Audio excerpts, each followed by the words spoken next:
Welcome to Illuminati Silver. We tell the truth about silver.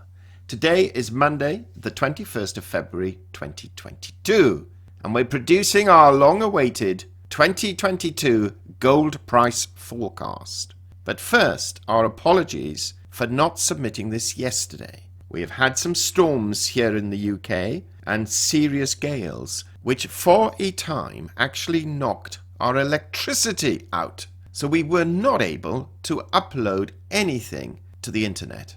And that is why we're publishing this video today. Now, we're very conscious that because of the publication going out on Monday, we may not get the same number of hits as we would if the publication went out on Sunday. So tomorrow we will publish this same video under a different headline, and then on Wednesday and Thursday publish our silver price forecast. So please bear that in mind. If you see tomorrow's video the same as this one but a different thumbnail, then you'll at least know why. We need to reach as many people as we can this time round so that at least we feel we've had a fair hearing. Now, one of the most looked out for videos in the gold and silver space are the forecasts given by banks, investment institutions, economists, precious metal miners, bullion dealers, YouTubers and bloggers, stating where they believe gold and silver prices will end up by the end of the year. We have no doubt that 2022 will not be a disappointment where that is concerned. The usual suspects, the pumpers as we like to call them, every year say, this is the year for gold or this is the year for silver. And we see figures such as $5,000 to $10,000 and sometimes $15,000 to $20,000 for gold and anything from $50 to $600 for silver. One of our best videos in 2021 was why silver will not reach $50 this year, and we were proven correct. Now, on the opposite side of the coin, we have institutions often underestimating what actually occurs, but by nowhere near the same percentage that the pumpers overestimate. We often hear in the precious metal space about manipulation of prices, and we've always advocated that some traders, and perhaps many traders, do attempt to manipulate price in the paper markets, but not for some global macroeconomic Machiavellian purposes, but frankly to make a quick buck. Drive prices down, so stop-loss limits are hit, driving prices down further, so that these culprits can then buy at rock-bottom prices and await the inevitable rise. At the macro level, we did express some concern 3, 4, 5 years ago about the possibility of state actors helping to hold the price of gold down to enable countries like China, for example, to obtain precious metals cheaply. Now, this is pure speculation, but many have commented and stated that this occurred to act as a quid pro quo for their purchase of US debt instruments, which were needed to prevent inflation internally. Whether that occurred or not, all that has happened is that the ever-increasing debt clock, which now stands above $30 trillion, has now led the US CPI figures to reach 7.5% at the last count. And even countries such as the UK are quoting inflation rates above 5.5%, with little sign of such figures abating without some harsh and possibly debilitating monetary and fiscal economic tightening. Now, 2021 proved an interesting year, and one in which we, for the first time, as I recall since the channel began, got our annual gold price forecast wrong by more than 5%. Which incidentally are many tens if not hundreds of percent more accurate than many of the so-called YouTube gurus, and more accurate than many economists predicted. But what was noticeable and notable is that we were, for the first time ever, over bullish, and frankly gave the COVID-19 and its impact too much credit for potentially undermining equity markets, which it did not, thanks to unprecedented levels of stimulus, and thereby not causing, which should have, people to flock to precious metals. Having said that, to some extent they did, but not to the extent to impact prices significantly. So this is what we said last year. Quote, So what is our assessment for 2021? Well, we have difficulty seeing gold fall back considerably from current levels. There is a potential for a drop to as low as 1600 at the extreme, and an extreme peak of 2300 at the other end. Though we are more comfortable in forecasting that gold's rise is more likely to peter out at $2,100 to $2,200. Frankly, we believe the main trading range for gold will more likely coordinate between 1700 to 2000, though it will be higher in the early months of 2021. As best we can ascertain right now, we can still see a rise in the gold price for the year of between 5 to 10%, which will give us a closing price of 2000 to potentially just shy of 2100. Still a positive result, but we still have to bear in mind that unless they collapse beforehand, both equity markets and Bitcoin cryptos will be competing for investor funds. Well, for the year, gold rose to $1,957 in early January and then failed to reach that level again, and at one point actually dipped as low as $1,683 and ended up closing the year at around $1,806, approximately 4% lower than its opening price. Interestingly, the average price for 2021 for gold was $1,799, or $1,800 to have a nice rounded figure. Now, on the physical side of things, total gold supply eased marginally, down 1% at 4,666 tons, its lowest level since 2017. Mine production recovered 2% over the year, but this growth was counteracted by a sharp 11% drop in recycling. Jewelry growth was almost universal. Gains were fueled primarily by India and China, but decent recovery was also seen across other regions. Bar and coin demand exceeded previous annual levels in both the US and Germany as investors focused on rising inflationary pressures and low negative real rates. But all that now is history. What of 2022? Well, at the time of writing this, which is the 21st of Feb, gold stands at $1,897, a similar level to that which gold opened in 2021. We've seen gold rise in recent weeks due to a mixture of rising inflation, plus geopolitical concerns vis-à-vis Russia and Ukraine, and the prospects of China considering similar action with Taiwan. So what have we taken into account in order to make this year's assessment? Well, of course, we have to look at 1. The value of the US dollar, 2. Envisaged mine supply versus prospective physical demand, 3. The existing price of gold and where it stands in a traditional calendar cycle, 4. How are alternate investment vehicles faring and likely to fare, for example, equities, cryptos and bonds, 5. The prospect of rising interest rates to combat inflation, and of course, ultimately 6. Potential black swans. Now, at this point, we have to add that regardless of how experienced one is in this market, regardless of what brain and computer resources one may have at their disposal, no one really knows where precious metal prices will end up.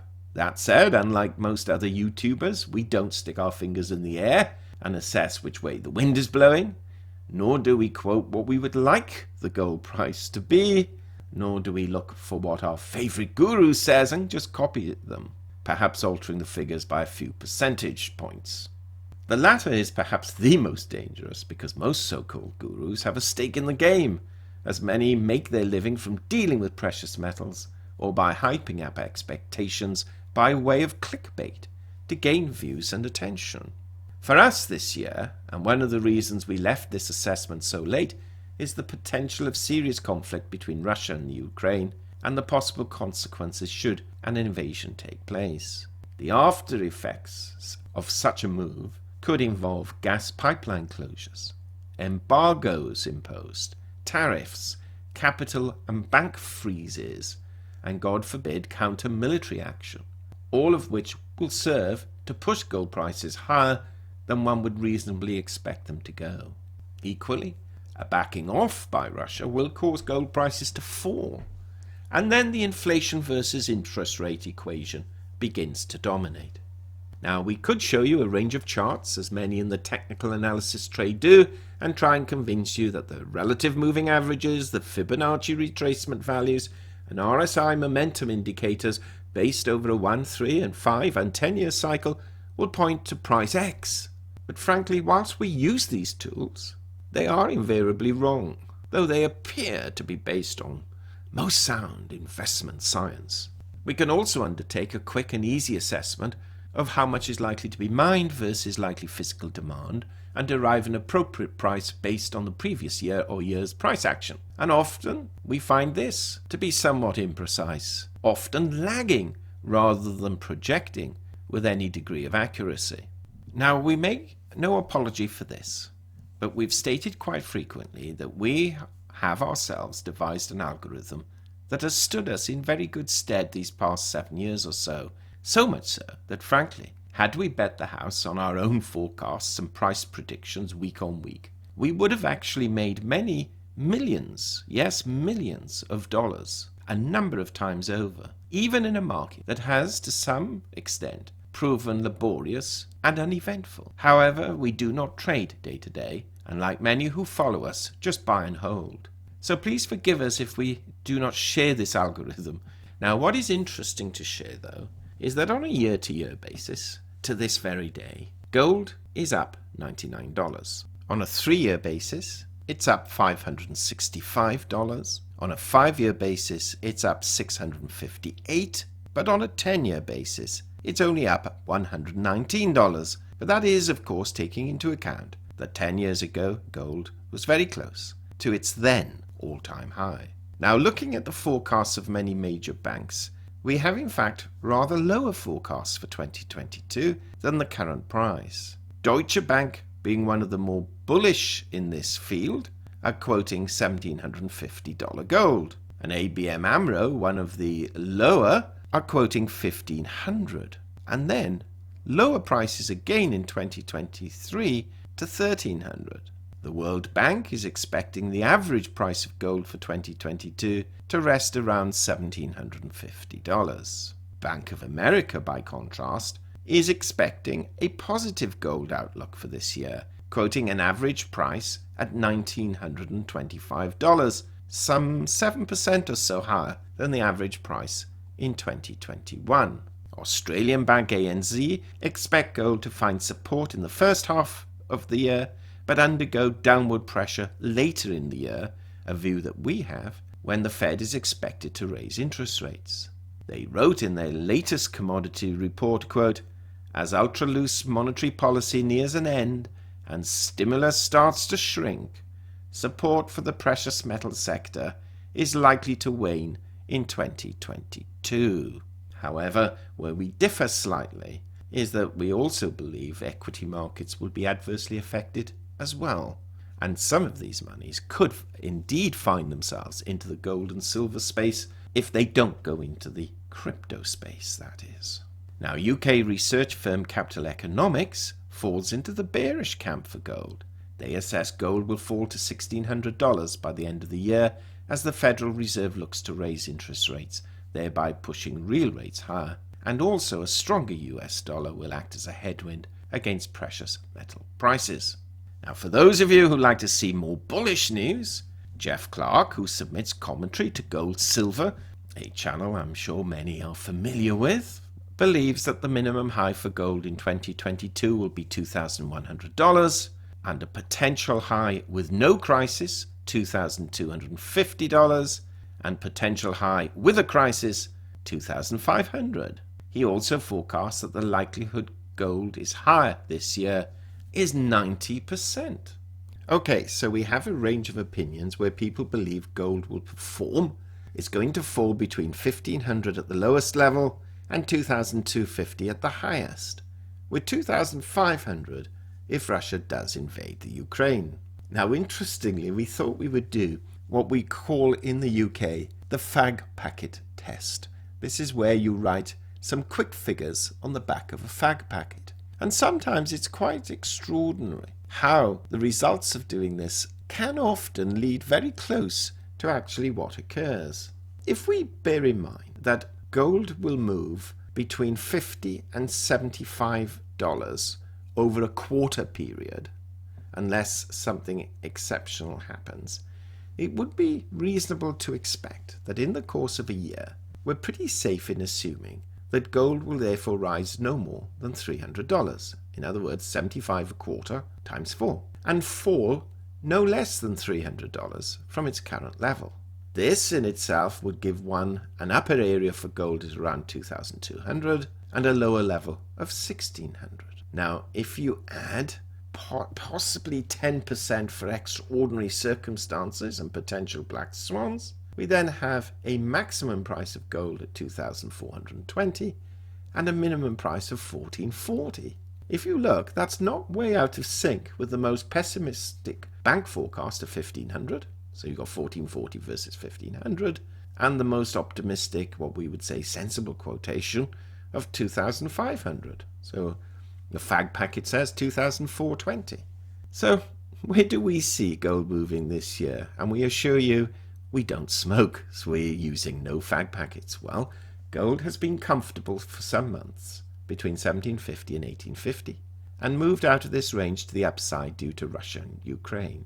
Added to that, of course, the lack of belief that the Fed can curb inflation fast enough without seriously damaging the rather fragile economy has also helped gold prices.